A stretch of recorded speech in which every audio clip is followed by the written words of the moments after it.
মহাকালের বুকে তুচ্ছ জিনিসও নতুন ইতিহাসের জন্ম দেয়। সাগরের আবর্জনাও প্রকৃতির কাছে নতুন শুরুর ইশারা।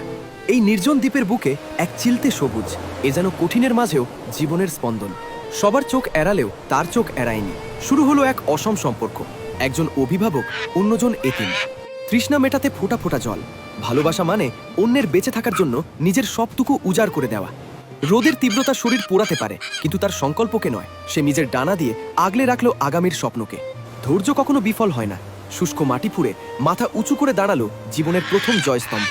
কষ্টের ফল নাকি মিষ্টি হয়, এই লাল টকটকে ফলটিই তার প্রমাণ। প্রথম জয়ে তৃপ্তির স্বাদ। কিন্তু প্রকৃতি সবসময় দয়ালু নয়। এক নিমিষের ঝড়ে তছনছ হয়ে গেল তিল তিল করে গড়ে তোলা স্বপ্ন। সব হারিয়ে সে আজ নিঃস্ব। ধ্বংসস্তূপের সামনে দাঁড়িয়ে মনে হলো, সব কি তবে শেষ? না, যোদ্ধারা হার মানে না। ধ্বংসস্তূপ থেকেই শুরু হলো নতুন করে ঘুরে দাঁড়ানোর শপথ। একাই লড়ে গেল সে। দ্বীপের রুক্ষ মাটিতে কাদা আর বৃষ্টির সাথে যুদ্ধ করে বুনতে থাকলো হাজারো স্বপ্ন। সময়ের চাকা ঘুরল, হার মানল রুক্ষতা। একদিনের ধূসর প্রান্তর আজ সবুজের রাজত্ব। একা শুরু করা সেই সংগ্রাম আজ হাজারো প্রাণের আশ্রয়। এ শুধু বাগান নয়, এ এক নীরব বিপ্লব। রাজা সিংহাসনে বসে নয়, কর্ম দিয়ে রাজত্ব গড়ে। নিজের সৃষ্টির পানে তাকিয়ে সে আজ সার্থক। একটি সঠিক সিদ্ধান্ত আর অদম্য জেদই পারে শূন্যতাকে সাম্রাজ্যে বদলে দিতে। গল্পটি আপনাকে অনুপ্রাণিত করলে লাইক দিন, আর এমন শিক্ষণীয় গল্প পেতে ফলো করে সঙ্গেই থাকুন।